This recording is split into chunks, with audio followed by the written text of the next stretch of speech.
Gelin bugün yenə məlahətli səsimlə bir yerdə toya gedək. Hər dəfə özümü ağır aparım deyirəm, amma nəsə alındıra bilmirəm. Aha, bu da düşdü yola, yollanırıq şipşirin balaca bir bebenin adı gününə. Ortamı görər görməz öz bir yaşım yadıma düşdü. Nətər yadıma düşdü? Heç bir yaşımda şəklimin belə olmadığı yadıma düşdü.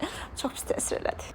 Bəyimizi qarşılayandan sonra salam vermək istədim. Dedi, sən Allah əl çək ölürəm acına bir tikə çörək ver mənə. Neyse uşağı aç susuz biraz zulm elətdirib fotosensiya elətdirdikdən sonra hərə biraz özü meymunluğa qoydu ki, uşaq dinc dayansın. Uşaq dinc dayansın deyə meymunluq elədiyimizi bayaq boşuna deməmişdim. Uşaqlarla oynamaq təbii ki, dünyanın ən gözəl hissidir. Lakin ağladıqda yanımda anası varsa təbii ki. Təəssüf ki, toya gedib heç nə yeməyən qızlardan deyiləm.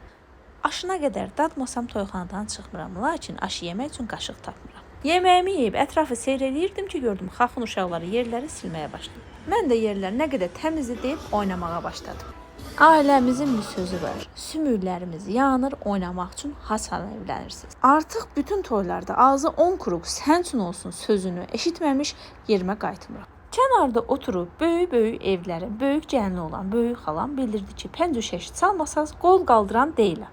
Hə, yediyi, içdiyi, oynadığı, əyləndiyi, şəkil çəkdiyi, gəldiyi toyun ən mənalı yerinə. Evin bir aylıq bazarlıq pulunu toya yazdırdıqdan sonra təzyiqim düşmüşdü, tortu yeyib özümə gəldim.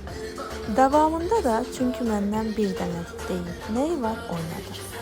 Bir dənə, bir dənə, bir dənə.